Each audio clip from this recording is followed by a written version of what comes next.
Mari kita sama-sama bangkit berdiri Bapak Ibu Saudara yang kasih Tuhan. Boleh bertepuk tangan yang meriah buat Tuhan kita Yesus Kristus. Boleh katakan haleluya. Haleluya. Kau terbesar dan mulia. Ajaib semua perbuatanmu. Kau terbesar.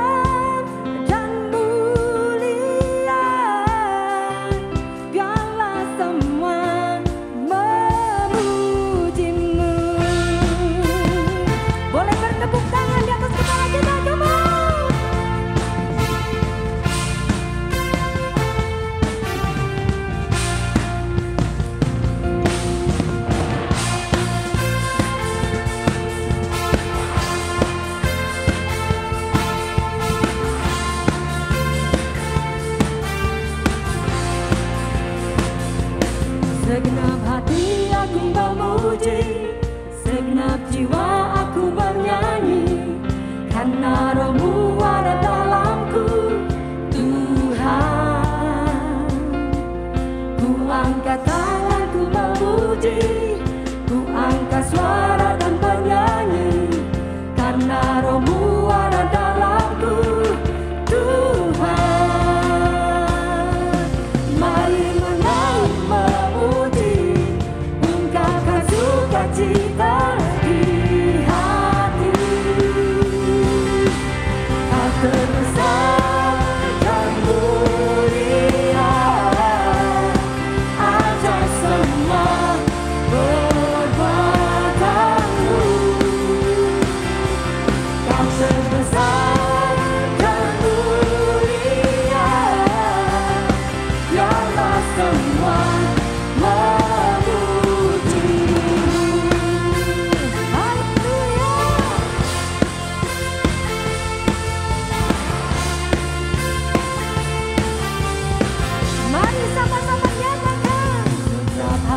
aku memuji, segenap jiwa aku bernyanyi, karena Roh-Mu ada dalamku, Tuhan. Ku angkat tanganku memuji, ku angkat suara dan bernyanyi, karena Roh-Mu ada dalamku, Tuhan. Mari memuji, ungkapkan sukacita di hati.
dahsyat Engkau Tuhan Yesus. Amin.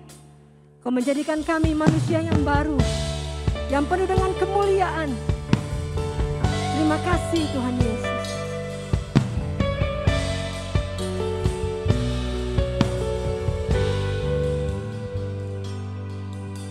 Kau telah buktikan cintamu padaku. Kau membayarku dengan hidupmu. Ku bersyukur yang ada padaku. Semuanya milikmu. Ku persembahkan seluruh hidupku di mezbahmu. Hanya Kau yang menjadi tempat jawaban. Hanya Kau tempatku berharap. Berjalan bersamamu ku takkan goyah. Sebab tangan kasih-Mu tersedia bagiku. Selamanya Kau ku cinta.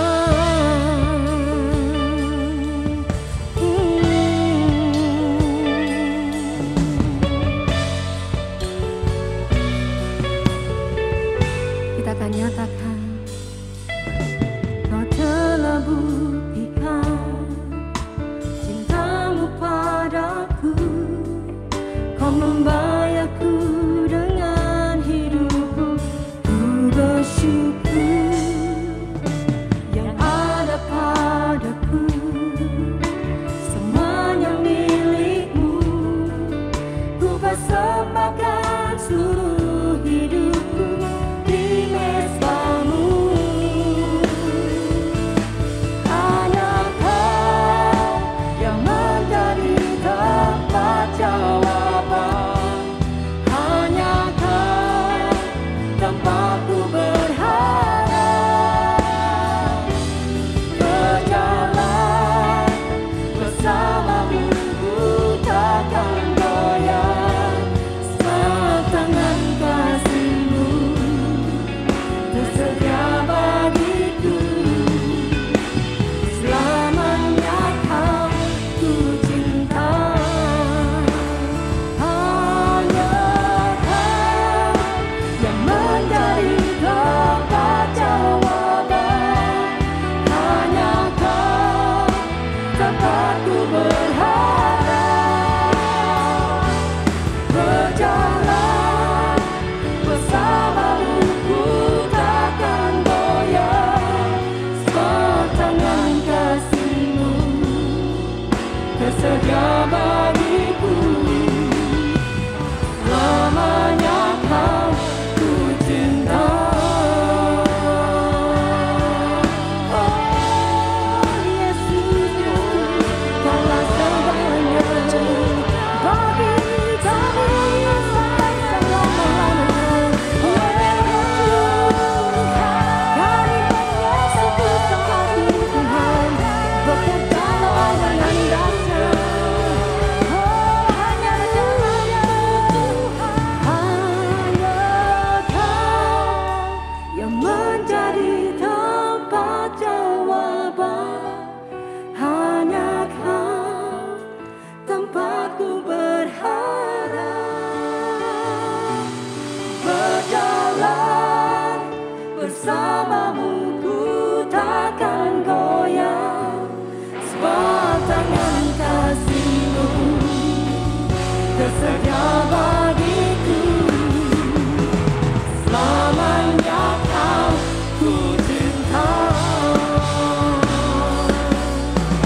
Hanya Kau yang menjadi tempat jawaban. Hanya Kau tempatku berharap. Berjalan bersamamu ku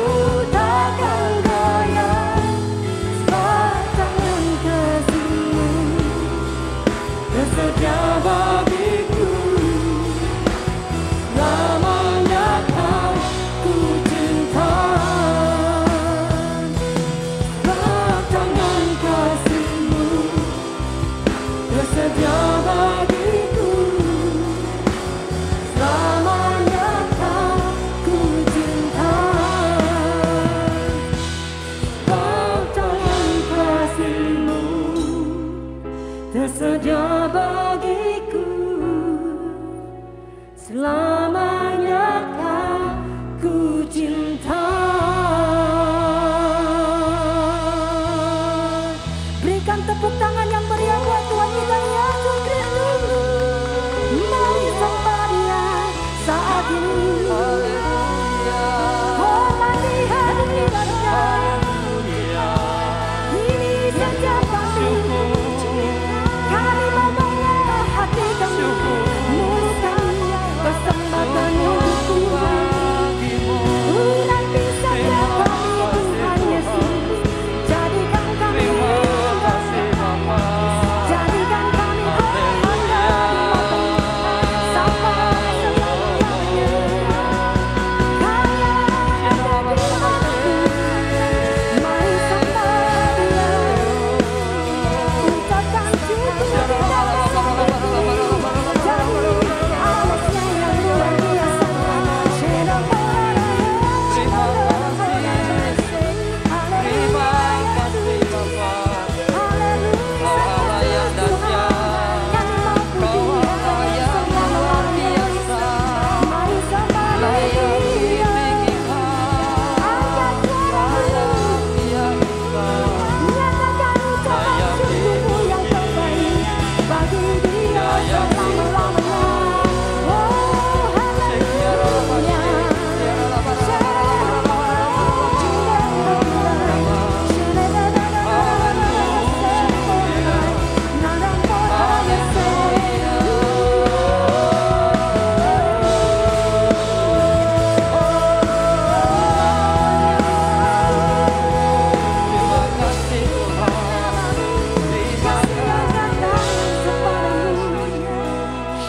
Kita sama-sama bangkit berdiri. Kita angkat kedua tangan kita tinggi-tinggi di hadapan Tuhan Yesus Kristus. Lihat wajahnya yang ajaib menyinari setiap kita.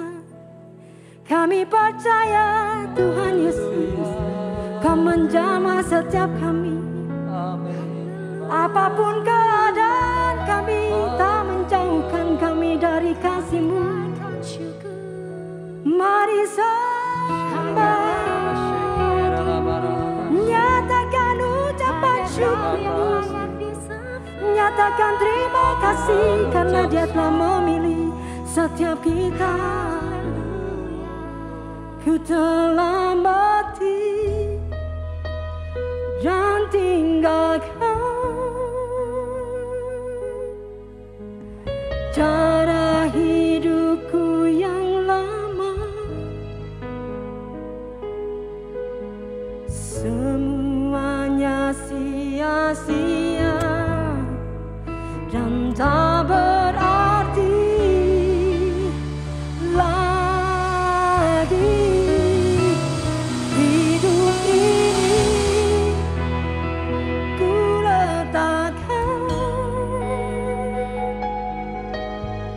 pada mezbah-Mu ya Tuhan. Jadilah padaku seperti yang Kau ingini. Shalom saudara dikasih oleh Tuhan Yesus Kristus. Senang sekali saya Pendeta Ruben Adi Abraham bisa melayani Anda dalam ibadah ini. Hari ini saya akan menyampaikan firman dengan judul pembentukan karakter ilahi. Roma 8 ayat 29 sampai 30 berkata demikian. Sebab semua orang yang dipilihnya dari semula, mereka juga ditentukannya dari semula untuk menjadi serupa dengan gambaran anaknya, supaya ia anaknya itu menjadi yang sulung di antara banyak saudara. Dan mereka yang ditentukannya dari semula, mereka itu juga dipanggilnya. Dan mereka yang dipanggilnya, mereka itu juga dibenarkannya. Dan mereka yang dibenarkannya, mereka itu juga dimuliakannya. Saudara sekalian, Tuhan punya rencana yang sangat indah di dalam kehidupan kita. Tuhan ingin agar kita memiliki kehidupan yang kekal bersama dengan Dia di dalam kemuliaan sorga. Tapi ketika kita ada di dunia ini, kita juga akan dipakai oleh Tuhan untuk menjadi berkat bagi banyak orang. Untuk itulah Tuhan pertama-tama harus mengolah karakter kita. Sehingga karakter kita menjadi serupa seperti Kristus. Sebab ada orang yang dia bisa khotbah, bisa kesaksian, tapi karakternya buruk sekali. Sehingga orang bukannya diberkati tetapi malah menjadi tersandung karena melihat orang semacam ini. Nah, jadi Allah itu punya rencana dalam hidup saudara. Kita ada bukan karena kebetulan. Kita berkata kita sudah dipilih dari sejak dunia belum dijadikan supaya kita menjadi serupa dengan Kristus, sempurna seperti Dia adanya. Dan banyak orang-orang di dunia ini juga menantikan orang-orang yang berkarakter seperti Kristus. Dalam Roma 8 ayat 19, sebab dengan sangat rindu seluruh makhluk menantikan saat anak-anak Allah dinyatakan. Saya ingat satu kali ada seorang yang ternama dari India yang pernah tinggal di Pretoria, Afrika Selatan. Nah, saudara sekalian, Mahatma Gandhi namanya. Dan dia sangat tertarik kepada kekristenan karena dia membaca tentang khotbah di bukit yang disampaikan Yesus yang penuh dengan kasih. Lalu satu kali dia pergi ke gereja ingin tahu tentang kekristenan, ingin kebaktian. Ternyata itu gereja untuk orang kulit putih, dia ditolak karena dia orang India, kulit hitam. Sejak itu dia tidak pernah mau lagi ke gereja. Satu kali dia bilang, saya suka kepada Yesus, tapi saya tidak suka kepada orang Kristen. Karena banyak orang Kristen tidak mencerminkan kelakuan seperti Kristus. Waduh, betapa ini menyakitkan. Tetapi karena sikap banyak orang Kristen sedemikianlah, maka banyak orang menjadi tersandung. Kita ini sebetulnya adalah gambaran Kristus yang ada di atas muka bumi. Karenanya jangan kita jadi Kristen KTP, Kristen tanpa pertobatan. Ya, kalau nyanyi di gereja angkat tangan penuh perasaan, tapi kalau lagi dagang nipu orang juga dengan penuh perasaan. Ini tidak boleh. Ya, kalau di gereja amin gitu ya. Di gereja, di luar gereja nggak ada yang lihat aman melakukan dosa. Tentu hal ini akan menyebabkan kita menjadi batu sandungan. Seringkali nama kita terlalu bagus. Christian means Christ in someone. Kristen itu artinya Kristus dalam diri kita. Pengikut Kristus. Tapi kadang-kadang namanya terlalu bagus sifatnya tidak seperti Kristus. Ada orang pernah naik bus mereknya Bahagia.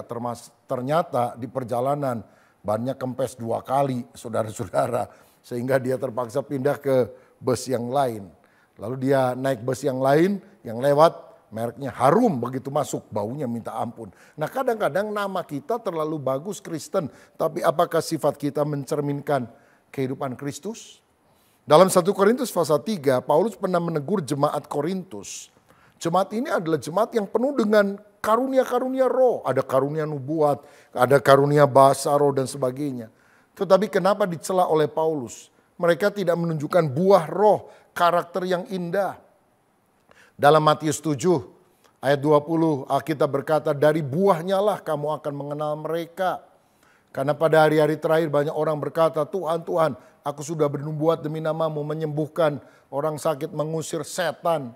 Tapi Tuhan bilang, enyahlah daripadaku, aku tidak kenal engkau. Hai engkau pembuat kejahatan. Loh, kok bisa pelayanan tapi ditolak sama Tuhan? Yaitu karunianya ada.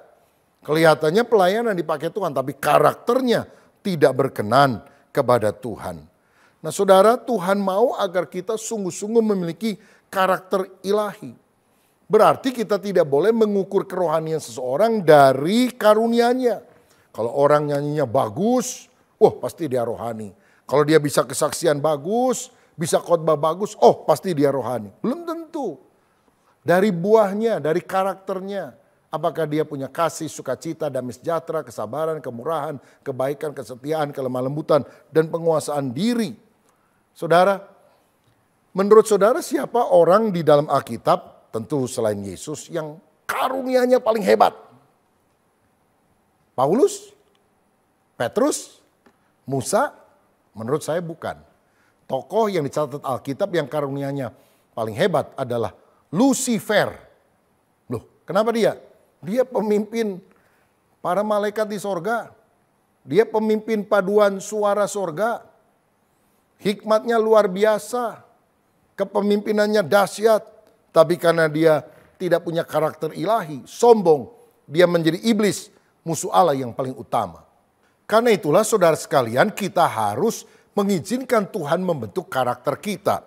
Dalam 1 Korintus 3 ayat pertama, Paulus berkata demikian, dan aku saudara-saudara pada waktu itu tidak dapat berbicara dengan kamu seperti dengan manusia rohani, tetapi hanya dengan manusia duniawi yang belum dewasa dalam Kristus.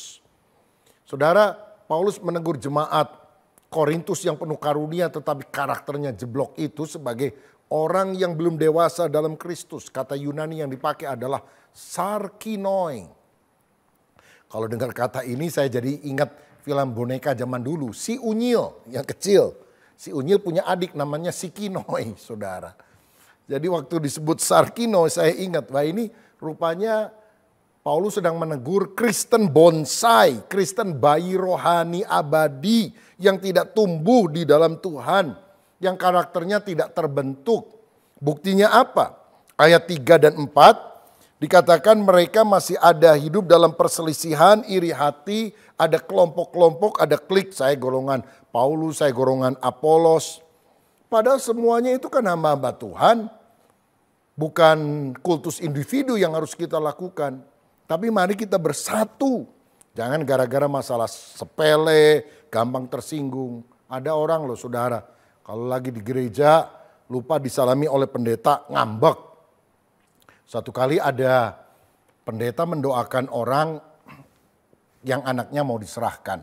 Saudara, dia sudah baca nama anaknya dan ketika dia turun dari mimbar untuk menumpangkan tangan, berkatilah anakmu ini yang namanya, aduh dia lupa namanya siapa.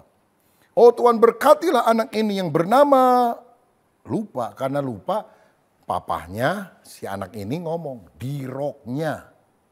Pendeta bingung kok ada orang namanya aneh di roknya. Berkatilah anak ini yang bernama, kembali si bapak berkata di roknya. Karena udah 2 kali mantep pendetanya. Dia bilang berkatilah anak ini bernama di roknya. Waduh saudara, habis kebaktian ngambek dia gak bawa ke gereja lagi. Kenapa? Karena nama anak itu sebetulnya Intan Ratna Permatasari. Loh kenapa jadi di roknya? Maksud si bapak di rok anak itu ada sulaman namanya Intan Ratna Permatasari. Diganti di hadapan Tuhan lagi katanya. Nah ini saudara sekalian banyak orang yang tidak dewasa rohani, ada salah paham sedikit, ngambek, tidak mau ke gereja. Tuhan tentu tidak puas dengan situasi semacam ini. Dia ingin membentuk kita seperti tanah liat yang dibentuk oleh bejananya menjadi indah. Atau seperti pandai emas yang kemudian membakar emas dengan api sampai murni. Yaitu sampai dia bisa bercermin dan melihat wajahnya pada emas tersebut. Begitu juga Tuhan mau agar orang bisa melihat Kristus di dalam diri kita. Dan tentu prosesnya tidak mudah. Ini prosesnya panjang seumur hidup. Tapi dipercepat kualitas karakter itu melalui ketaatan kita. Yesus berkata seorang murid tidak lebih dari gurunya. Tapi kalau dia tamat pelajarannya, dia akan sama seperti gurunya. Berarti kita bisa punya karakter seperti Kristus kalau kita taat. Nah, bagaimana caranya agar kita memiliki karakter ilahi? Ada 3 hal yang saya mau bagikan. Pertama, izinkanlah Roh Kudus berkarya. 2 Petrus 1 ayat 3-4 berkata, karena kuasa ilahinya telah menganugerahkan kepada kita segala sesuatu yang berguna untuk hidup yang saleh oleh pengenalan kita akan Dia yang telah memanggil kita oleh kuasanya yang mulia dan ajaib. Dengan jalan itu ia telah menganugerahkan kepada kita janji-janji yang berharga dan yang sangat besar supaya olehnya kamu boleh mengambil bagian dalam kodrat ilahi dan luput dari hawa nafsu duniawi yang membinasakan dunia. Jadi saudara sekalian, kita ini manusia ketika lahir punya kodrat dasar. Kodrat manusia berdosa karena kita punya dosa warisan dari Adam dan Hawa. Tetapi bagaimana Tuhan bisa rubah dengan sifat ilahi kalau Roh Kudus berkarya di dalam diri kita? Apa sih kodrat duniawi yang harus dirubah? Galatia 5 ayat 19-21 memberikan 4 kriteria manusia duniawi. Yang pertama amoralitas, perbuatan daging telah nyata yaitu percabulan, kecemaran, hawa nafsu. Inilah ciri manusia duniawi, hidupnya cemar, penuh dengan hawa nafsu, hidup dalam percabulan, perzinahan dan sebagainya. Yang kedua okultisme, penyembahan berhala, sihir. Nggak percaya sama Tuhan, tapi percayanya sama setan, sama dukun, sama paranormal. Yang ketiga, kriminalitas, yaitu perseteruan, perselisihan, iri hati, amarah, kepentingan diri sendiri, percederaan, roh pemecah, kedengkian. Artinya apa, saudara? Waduh, maunya berantem, bertengkar, melakukan tindakan kriminal. Dan yang keempat adalah pesta pora, kemabukan, pesta pora, dan sebagainya. Gaya hidup hedon. Hedonisme, maunya foya-foya. Lupa bahwa kita ini harus bertanggung jawab kepada Tuhan dan kepada sesama. Jadi kodrat duniawi yang berdosa harus diganti dengan kodrat ilahi. Karena apa? Karena kuasa Roh Kudus. Apa itu kodrat ilahi? Yang tadi saya sudah sebutkan. Galatia 5 ayat 22-23. Buah roh, kasih, sukacita, damai sejahtera, kesabaran, kemurahan, kebaikan, kesetiaan, kelemah lembutan, dan penguasaan diri.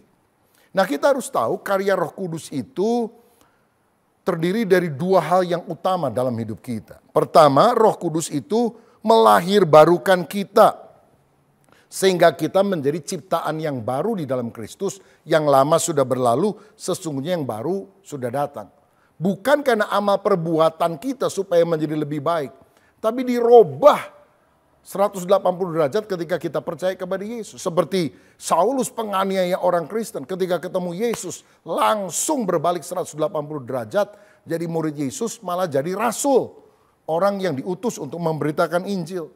Karena manusia nggak bisa mengubah dirinya sendiri. Kesalehan kita seperti kain kotor di hadapan Tuhan yang tidak layak. Dalam Yeremia 13 ayat 23 dikatakan, dapatkah orang Ethiopia mengganti kulitnya atau macan tutul mengubah belangnya? Jawabannya pasti tidak. Masakan kamu dapat berbuat baik, hai orang-orang yang membiasakan diri berbuat jahat? Saudara sekalian, kita ini nggak bisa merubah diri dengan kekuatan kita. Hanya kalau kita sungguh bertobat, penuh dengan Roh Kudus. Kita bukan cuma jadi manusia yang lebih baik, tapi menjadi manusia baru di dalam Kristus. Satu kali ada orang pergi ke sebuah desa dan dia cari-cari sebuah tempat untuk membeli tanah yang luas, mau bikin pabrik, saudara. Lalu akhirnya dia lihat di sana ada sebuah tanah yang dia minati, lalu setelah tanya kepada pemiliknya, akhirnya deal satu angka. Nah, pemiliknya ini senang sekali karena sebetulnya dia itu ditawar lebih rendah dari harga itu aja mau lepas. Wih, ini dapat harga yang lebih bagus. Maka setelah orang itu pulang, setelah kasih DP, dia bilang bulan depan saya datang ya. Lalu saya akan kasih transaksi sepenuhnya dan kemudian saya akan mengambil tanah ini. Oh, orang ini saking senangnya, saudara, dia lihat dia kan punya satu gubuk yang jelek di sana. Dia pikir ini orang baik sekali, udahlah saya cat aja dulu ini. Jadi dia cat, dia perbagus gubuknya, saudara sekalian. Dan ketika orang itu datang sebulan kemudian dia bingung karena apa? Dia cirinya adalah cari gubuk jelek, kok nggak ada ya? Yang ada adalah yang sudah dicat warna-warni, yang menyolok mata. Untunglah akhirnya dia bisa ketemu juga tempat itu karena si orang tersebut yang punya tanah berdiri di luar rumah. Lalu dia tanya, kenapa dicat? Oh, kamu itu baik sekali, jadi saya cat supaya lebih lumayan lah. Aduh, percuma. Sebab apa? Saya mau rubuhkan semua gubuk-gubuk lama ini karena saya akan dirikan sebuah pabrik yang baru. Saudara, Tuhan ingin saudara bukan jadi orang yang sedikit lebih baik dari dulu. Tuhan mau robah kita menjadi ciptaan yang baru dengan kodrat ilahi yang diberikan oleh Roh Kudus. Itulah karya Roh Kudus yang melahirbarukan. Tetapi Roh Kudus juga kemudian memenuhkan kita dengan kuasanya. Kisah 1 ayat 8. Kamu akan menerima kuasa kalau Roh Kudus turun ke atas kamu. Dan kamu akan menjadi saksiku di Yerusalem, Yudea, Samaria, dan sampai ke ujung bumi. Kalau kita lahir baru, status kita berubah. Dari hamba dosa menjadi hamba kebenaran. Menjadi anak Allah. Tapi kalau kita dipenuhkan dengan Roh Kudus dari tempat tinggi, kita bukan hanya menjadi anak Allah, tapi kita bisa hidup sebagai anak Allah yang bersaksi dengan kuasa Allah, berkemenangan atas dosa dalam hidup ini. Karena kalau Roh Kudus berkarya, dia bekerja keluar, memberikan karunia-karunia rohani supaya kita bisa melayani orang lain, tapi juga ke dalam membangkitkan karakter ilahi sehingga kita menang atas hukum dosa yang selalu menarik kita ke bawah untuk hidup dalam dosa. Saudara tahu, kalau kita lempar benda apapun dari bawah ke atas pasti akan jatuh karena ada hukum namanya gravitasi yang selalu menarik kita ke bawah. Tapi kenapa pesawat terbang bisa berjam-jam di udara tidak jatuh? Karena dia menggunakan hukum yang menentang hukum gravitasi, yaitu hukum aerodinamika, sehingga dia bisa terbang di angkasa. Begitu juga orang yang hidup di dalam keinginan daging akan jatuh terus dengan hukum alam, jatuh dalam dosa. Tapi kalau Roh Kudus menguasai kita, ada hukum aerodinamika. Karena itulah izinkan Roh Kudus berkarya dalam hidup saudara dan selalu jalin hubungan yang akrab dengan Roh Kudus. Jadi bagaimana supaya karakter ilahi itu ada dalam hidup kita? Izinkan Roh Kudus berkarya. Kedua, kita harus melekat kepada Kristus. Yohanes 15 ayat 4. Tinggallah di dalam aku dan aku di dalam kamu. Sama seperti ranting tidak dapat berbuah dari dirinya sendiri. Kalau ia tidak tinggal pada pokok anggur, demikian juga kamu tidak berbuah jika kamu tidak tinggal di dalam aku. Kita tinggal dalam Kristus, Kristus tinggal di dalam hidup kita. Paulus pernah berkata dalam Galatia 5 ayat 19-20. Aku telah disalibkan bersama dengan Kristus, namun aku hidup. Tapi bukan lagi aku yang hidup, melainkan Kristus yang hidup di dalam aku. Artinya apa? Ketika godaan dosa itu datang, kita bilang, aku sudah mati. Ku telah mati dan tinggalkan cara hidupku yang lama. Aku telah disalib bersama dengan Kristus. Sekarang kalau aku hidup, bukan lagi hidup bagi diri sendiri. Aku hidup untuk mentaati Kristus. Saudara-saudara, orang yang kasar, tapi ketika dia hidup di dalam Kristus, akan berubah menjadi lemah lembut. Orang yang membenci, dirubah menjadi mengasihi. Orang yang pelit, berubah menjadi orang yang berkemurahan. Nah, melekat di dalam Kristus itu harus diwujudkan di dalam dua hal ini. Yaitu hidup dalam firman Allah.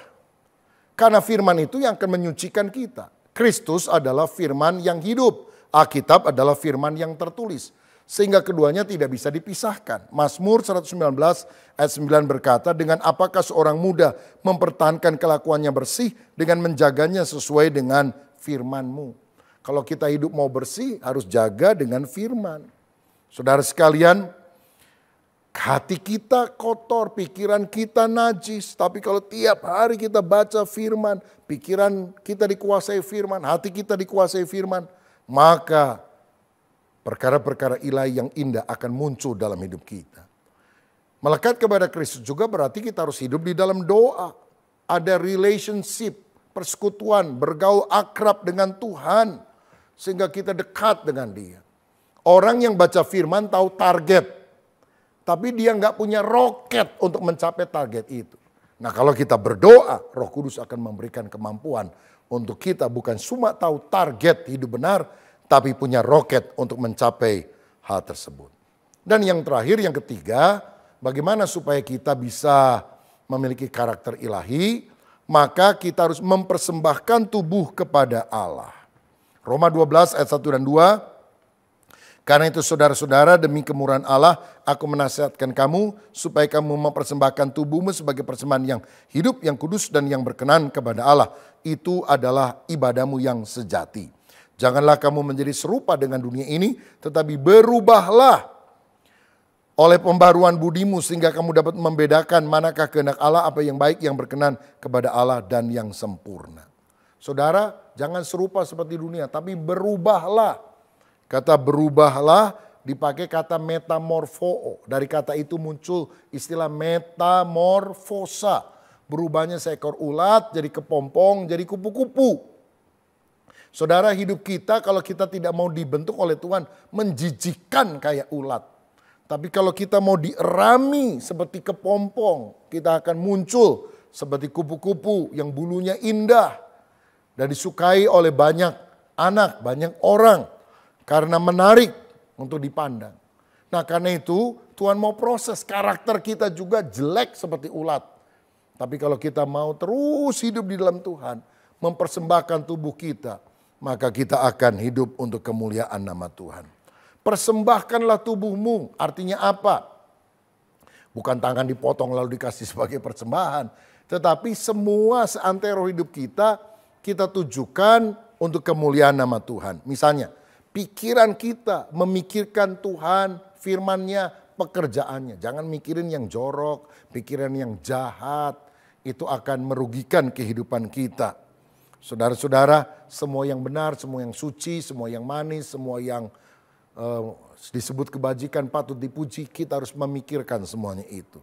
Lidah kita harus dipersembahkan kepada Tuhan. Jangan suka ngomong jorok, najis, maki-maki orang, ngomel, tapi suka memuji Tuhan, suka meneguhkan orang dengan kata-kata penguatan. Tangan kita bukan untuk memukuli orang, tapi tangan bisa menggandeng anak kita, menggandeng istri kita di dalam kasih dan kesatuan. Tangan juga bisa ditumpangkan kepada orang sakit, mendukung dia supaya Tuhan menyembuhkan dia. Kaki tidak membawa kita pada jalan maksiat, tapi kaki menuntun kita untuk beribadah di gereja bersama dengan keluarga. Persembahkanlah tubuhmu, hidupmu untuk melayani Tuhan. Kita hidup bukan hanya cari kesenangan diri sendiri, kita hidup untuk memuliakan, melayani Tuhan. Saya percaya kalau kita mempersembahkan seluruh hidup kita kepada Tuhan, karakter kita akan menjadi serupa seperti Kristus. Maukah saudara dirubah menjadi serupa seperti Kristus? Izinkanlah Roh Kudus bekerja dalam hidup kita, melahirbarukan kita, memberikan kita kuasa Roh Kudus. Melekatlah kepada Kristus, hidup dalam firman, hidup di dalam doa. Dan persembahkanlah tubuh kita sebagai persembahan yang kudus. Sehingga karakter yang buruk seperti ulat diganti menjadi karakter yang indah bagaikan kupu-kupu, bagaikan Kristus yang nyata dalam hidup kita. Tuhan Yesus memberkati. Mari kita berdoa. Bapa Surgawi, hamba-Mu sudah menyampaikan firman-Mu. Kami ini manusia berdosa penuh dengan perkara-perkara yang jahat. Tapi kami bersyukur ketika kami bertobat, percaya kepada Yesus, Tuhan mengubah hidup kami menjadi baru, sehingga karakter kami pun menjadi indah. Izinkan kami hidup di dalam kasih, biar hidup kami penuh dengan sukacita yang dibagikan. Ada damai sejahtera, sabar melihat cacat celah kelemahan orang lain, baik hati, murah hati, setia kepada Tuhan, kepada pasangan, kepada tugas-tugas yang dipercayakan. Tahan nafsu ya Tuhan. Dan banyak karakter ilahi yang Tuhan mau lakukan ketika kami persembahkan mata kami, telinga kami, mulut kami, hidup kami untuk kemuliaan nama Tuhan. Berkat-Mu atas kami supaya kami bukan hanya menjadi orang yang cuma terima perkara-perkara lahiriah, minta jadi kaya, sehat, tapi kami minta karakter ilahi dibentuk dalam hidup kami sehingga kami bisa menjadi teladan bagi banyak orang. Berkat-Mu atas kami dalam nama Yesus. Amin. Tuhan Yesus memberkati.